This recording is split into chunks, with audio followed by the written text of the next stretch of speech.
नमस्कार साथियों, मैं विष्णुचंद गौड़, सहायक आचार्य दर्शन शास्त्र विभाग, महारानी श्री जया राजकीय स्नातकोत्तर महाविद्यालय भरतपुर से पुनः आपके समक्ष अनाकारिक तर्क दोष से संबंधित पीपीटी के माध्यम से विभिन्न तर्क दोषों की यहाँ पर चर्चा करूँगा। इससे पूर्व लेक्चर में हम अनाकारिक तर्क दोष और आकारिक तर्क दोष के बारे में थोड़ा बहुत जाना। साथ ही अनाकारिक तर्क दोष के दो प्रकार, प्रासंगिकत्व तर्क दोष और संदिग्ध अर्थ तर्क दोष, इन दोनों की परिभाषाएं जानी और इनके भेदों के बारे में भी हमने जाना।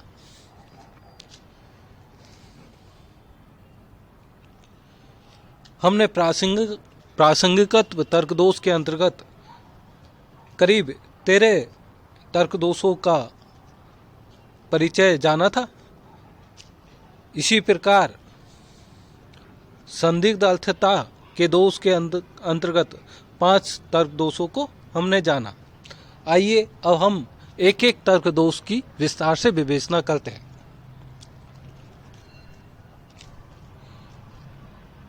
साथियों, तर्क दोष वस्तुतः ऐसे तर्कों का प्रयोग है जो हमें किसी युक्ति में तर्क प्रतीत होते हैं, लेकिन जब हम उसका बौद्धिक परीक्षण करते हैं तो वह गलत साबित होते हैं। इन्हीं में से एक तर्क दोष में शक्ति प्रयोग अथवा मुष्टि युक्ति तर्क दोष का प्रयोग हम व्यवहार में देखते हैं।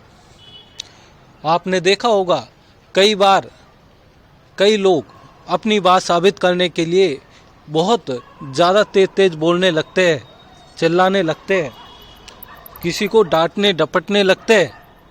इसका तात्पर्य है कि वह अपनी बात को सिद्ध नहीं कर पा रहा है या उसके पास कोई युक्ति नहीं है, तर्क नहीं है, तो वह अपने तर्क को बलपूर्वक या धमकीपूर्वक मनवाना चाहता है। तो जब भी कोई व्यक्ति इस तरीके का प्रयोग करता है तो उसका तर्क दोष शक्ति प्रयोग अथवा मुष्टि युक्ति तर्क दोष से युक्त होता है। जब किसी युक्ति के निष्कर्ष से उसके आधार वाक्यों की तार्किक प्रासंगिकता न होते हुए भी बल या धमकी पूर्वक किसी निष्कर्ष को मनवाया जाता है, तब उसमें आर्गुमेंट एड वाकुलम का तर्क दोष उत्पन्न होता है। अर्थात जब सावधानी पूर्वक किए गए विवेचन की जगह उन प्रत्यक्ष या सांकेतिक धमकियों का सहारा लिया जाता है जो किसी व्यक्ति को कोई निष्कर्ष मानने के लिए बाध्य करे। उदाहरणार्थ, राजनीति और कानूनी बहस में हम इस तर्क दोष को बहुत देख सकते हैं। आप आजकल टीवी डिबेट में भी देखते होंगे, कई बार कई व्यक्ति अपनी बात को मनवाने के लिए बलपूर्वक, धमकीपूर्वक या तेज चिल्लाकर मनवाने की कोशिश करते हैं। तो वहाँ यही तर्क दोष उत्पन्न होता है। यहाँ तक कि हम अपने व्यवहार में, घर परिवार में भी इस तरीके के तर्क दोषों का विस्तार रूप से प्रयोग करते हुए लोग देख सकते हैं।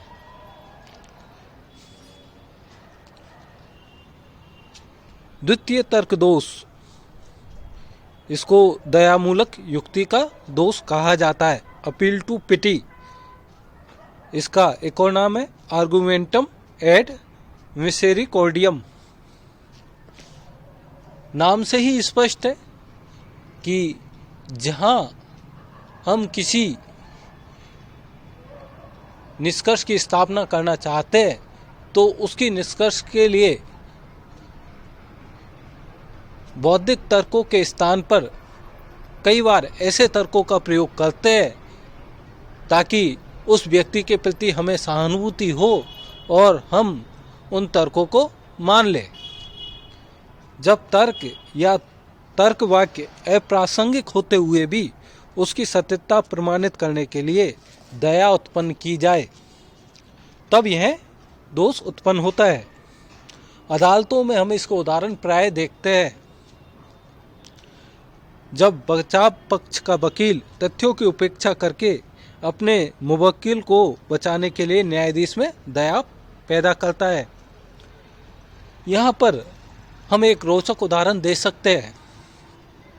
जैसे यदि किसी व्यक्ति ने पैसे के लोभ में, धन के लोभ में अपने माता पिता की हत्या कर दी है और उसका वकील उसके बचाव के लिए न्यायाधीश के सामने इस प्रकार की दलील दे, तर्क दे कि मैं आपसे प्रार्थना करता हूँ कि इस व्यक्ति के लिए नहीं बल्कि इसके छोटे छोटे बच्चों के लिए जो इसके बाद बेसहारा हो जाएंगे, उस स्त्री के लिए जो इसके बाद अकेली रह जाएगी, क्योंकि इसके अलावा इनका और कोई नहीं है, मेरी गुजारिश है कि इन हालातों को ध्यान में रखते हुए ही अदालत अपना निर्णय दे। यहाँ स्पष्ट है कि व्यक्ति अपराधी है और यह बात रखते हुए यह बात कितनी हास्यास्पद है कि जिस व्यक्ति ने अपने माता पिता की हत्या करके स्वयं अपने को अकेला बनाया है, उसके अकेलेपन की दुहाई देते हुए न्यायाधीश में दया जगाई जा रही है। बचाव पक्ष का यह तर्क निश्चित रूप से अतार्किक या दोषपूर्ण है। साथियों, कई बार हम अपने परिवार, समाज या देश के पक्ष में कई बार ऐसे व्यक्तियों के कई कृत्यों को माफ कर देते हैं जो निश्चित रूप से गलत होते हैं, लेकिन हम कई बार ऐसे तर्क या गलत तर्क उत्पन्न किए जाते हैं ताकि वहाँ उस दोष को भूल के उन परिस्थितियों के प्रति या व्यक्ति के प्रति एक सहानुभूति की भावना जगाई जाती है और अपराध की गंभीरता को भुला दिया जाता है। इसके विभिन्न उदाहरण हम व्यवहार में देखते हैं। कई बार आपने सुना होगा विभिन्न बलात्कार की घटनाएं घटित होती है और उसमें चाहे हमारा कोई परिजन हो सकता है, कोई नेता हो सकता है, कोई अन्य व्यक्ति हो सकता है, तो वहाँ हम ये देखते हैं कई बार ऐसे व्यक्तियों को बचाने के लिए उस व्यक्ति को इस प्रकार प्रस्तुत किया जाता है कि वह निर्दोष है, वह परिस्थितियों का मारा हुआ है, वह किसी समाज का मसीहा है या राजनीतिक द्वेष की वजह से उन व्यक्तियों को फंसाया जा रहा है, लेकिन ऐसा हकीकत नहीं है, बल्कि वह व्यक्ति पूर्ण रूप से दोषी होता है। लेकिन हम अपनी इन सभी बातों को उस व्यक्ति के पक्ष में इस तरीके से लागू करते हैं ताकि उस व्यक्ति के प्रति सहानुभूति उत्पन्न हो जाए। तो निश्चित रूप से यह तर्कदोष है और यह पूर्णतः गलत है। यदि हमें एक अच्छे समाज का निर्माण करना है तो हमें पूर्णतः तार्किक होना पड़ेगा। हमें हमेशा सही पक्ष का ही समर्थन करना होगा। गलती चाहे किसी की भी हो, चाहे हमारा परिजन हो, हमारे समाज का हो, हमारे राज्य का हो, तो उस गलत व्यक्ति को अपनी गलती की सज़ा निश्चित रूप से मिलनी ही चाहिए और यह सज़ा ही उस व्यक्ति को सही या उचित रूप से आगे व्यवहार करने के लिए प्रेरित करेगी। अब हम नेक्स्ट दोष की ओर बढ़ते हैं। श्रद्धामूलक युक्ति का दोष, अपील टू ऑथोरिटी, आर्गुमेंटम एड वेरेकंडियम। नाम से ही स्पष्ट है, श्रद्धा अर्थात किसी व्यक्ति के प्रति हमारे मन में अपार सम्मान की भावना, जिसके आगे हम नतमस्तक हो जाते हैं। कई बार अप्रासंगिक निष्कर्ष की सत्यता प्रमाणित करने के लिए विशेष ख्याति प्राप्त अथवा श्रद्धेय व्यक्तियों के नाम अथवा उनके कथनों का उपयोग किया जाता है। जैसे कि आप टीवी पर विभिन्न ऐड देखते हो, विभिन्न सौंदर्य प्रसाधनों के विज्ञापनों में, खेल, चलचित्र आदि में ख्याति प्राप्त व्यक्तियों का उपयोग किया जाता है। यहाँ हम किसी तर्क का प्रयोग नहीं कर रहे, बल्कि उन व्यक्ति की सफलता को दूसरे क्षेत्रों में भुना रहे हैं। अर्थात वहाँ हम यह व्यक्त करेंगे कि चूंकि ये सफल व्यक्ति भी इन चीज़ों का प्रयोग करता है, इसलिए हर किसी को इन चीज़ों का प्रयोग करना चाहिए। यद्यपि उसकी सफलता में इन चीज़ों का कोई रोल नहीं होता, लेकिन यहाँ ऐसा दिखाया जाता है कि किसी विशेष पेय पदार्थ को पीकर आप सफल हो सकते हो। यहाँ तक कि बुद्धि को बढ़ाने के लिए भी अलग अलग पेय पदार्थ, दवाइयाँ टीवी पे ऐड में आती है। खान पान की चीज़ें भी, जैसे चॉकलेट के विज्ञापन या वस्त्रों के विभिन्न विज्ञापन, गाड़ियों के विभिन्न विज्ञापन इस प्रकार दिखाए जाते हैं।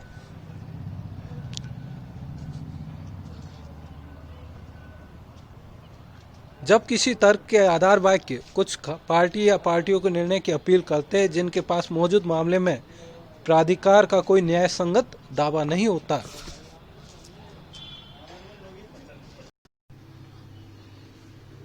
उल्लेखनीय है कि तर्क की यह विधि हमेशा दोषपूर्ण नहीं होती, क्योंकि श्रद्धेय व्यक्ति अथवा उनके वचन, जिन्हें हम आप्त वचन भी कहते हैं, विशेष क्षेत्र में प्रमाणित होते हैं। जैसे भौतिक विज्ञान के प्रश्न पर चर्चा करते हुए न्यूटन, आर्किमिडीज या आइंस्टाइन के नामों या उनके सिद्धांतों का उल्लेख प्रासंगिक है, अथवा नीति या धर्म की चर्चा करते हुए ईशा, गुरु नानक, राम, मुहम्मद पैगंबर का उल्लेख अप्रासंगिक नहीं है।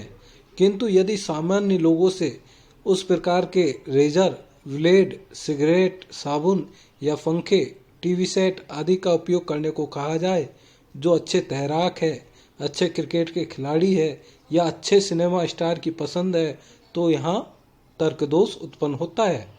इसके विपरीत किसी सिनेमा के कलाकार का उसकी अभिनय कला यानी एक्टिंग में उल्लेख किया जाए या क्रिकेट के खिलाड़ी का क्रिकेट के खेल के संबंध में उल्लेख किया जाए, तो वह सर्वथा प्रासंगिक और तर्कयुक्त होगा। किंतु यदि सामान्य लोग उनके प्रति श्रद्धा रखते हैं, तो इस श्रद्धा का दुरुपयोग किया जाना अनुचित है। तो यहाँ यह तर्कदोष पूर्णतः स्पष्ट है कि समाज में सम्मानित व्यक्तियों का उस क्षेत्र विशेष से अलग हटके किसी अन्य क्षेत्र में उनके कथनों का दुरुपयोग करना निश्चित रूप से ही यह तर्कदोष उत्पन्न करता है। और राजनीति में हम इसके उदाहरण बहुत अधिक व्यापक रूप से आज के समय देखते हैं। जैसे किसी फिल्म स्टार को किसी राजनीतिक व्यक्ति के पक्ष में प्रचार करते हुए देखा जा सकता है, क्रिकेट खिलाड़ियों को नेताओं के पक्ष में प्रचार करते हुए देखा जा सकता है। तो राजनीति एक ऐसा विषय है जिसको हो सकता है कोई क्रिकेटर या कोई फिल्म स्टार नहीं समझ पाए। तो हम ये देखते हैं कि आम जनता भी इस चीज़ से बहुत ज़्यादा दिग्भ्रमित हो जाती है। किसी नेता विशेष के फंक्शन में यदि कोई बड़ा स्टार आ जाता है, चाहे वह क्रिकेट खिलाड़ी हो, फिल्म स्टार हो, या कोई वैज्ञानिक हो, या कोई धार्मिक नेता हो, धार्मिक संत हो, तो ऐसे व्यक्ति निश्चित रूप से एक बड़ी आबादी को प्रभावित करते हैं। और हम ये मानते हैं कि बहुत सारे मनुष्य अपनी सहज स्वाभाविक भावनाओं से कार्य करते हैं और वह तर्कों का प्रयोग कम करते हैं। तो ऐसे व्यक्ति निश्चित रूप से वहाँ प्रभावित हो जाते हैं और उस व्यक्ति विशेष के पक्ष में वोट दिलवा दिए जाते हैं, जबकि वह व्यक्ति राजनीतिक रूप से पूर्णतः अनुपयुक्त होता है।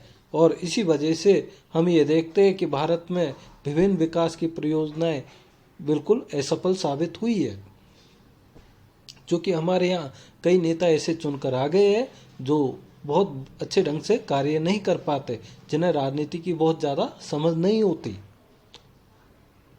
तो साथियों, हमने प्रासंगिकत्व तर्कदोष के कुछ उदाहरण हमने यहाँ पढ़े।